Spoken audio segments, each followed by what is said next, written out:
हमार हंसत जिंदगिया तू बेकार कइलू, काहे प्यार कइलू, काहे प्यार कइलू, हमार हंसत जिंदगिया। ये दिल तेरी आंखों में डूबा, बन जा मेरी तू। ए जी का जी रखिया मोबाइल अपन साथ में, काहे कोनो बात बा का? करब मिस कॉल हम 12 बजे रात में। हाँ अब एगो मिस कॉल खाती 12 बजे रात ले जागो ना।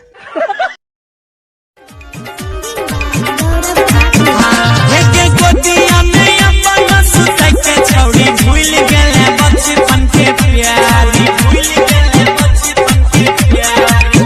हाँ हाँ हाँ गोदिया में अपन सुतै के छौड़ी भूल गेले बचपन के प्यारी। भले कोनी ओइन भूले दोसरा के महल, लेकिन नहीं गे पहिले वाली उ तो नहीं खेइया रवा, अब तो बदल गइल बिया। कि मदद से रहे मोबाइल पर बिजी, हाथ से निकल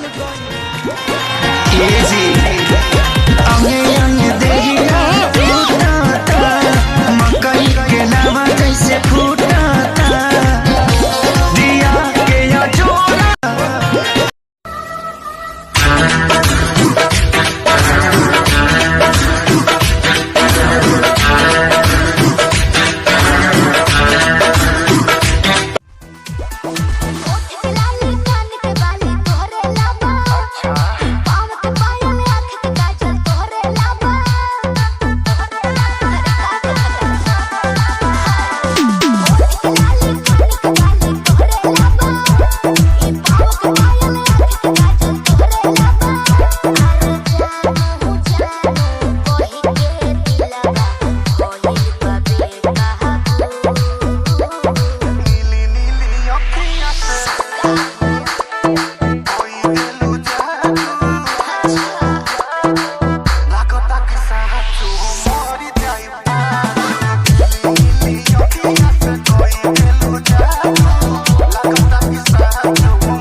तोहके भूले खातिर लबदी रे, खेली दिन रात पबदी रे, तोहके भूले खातिर लबदी रे। मेरे करम में बावलिया लिखा था, मेरे करम में बावलिया लिखा था।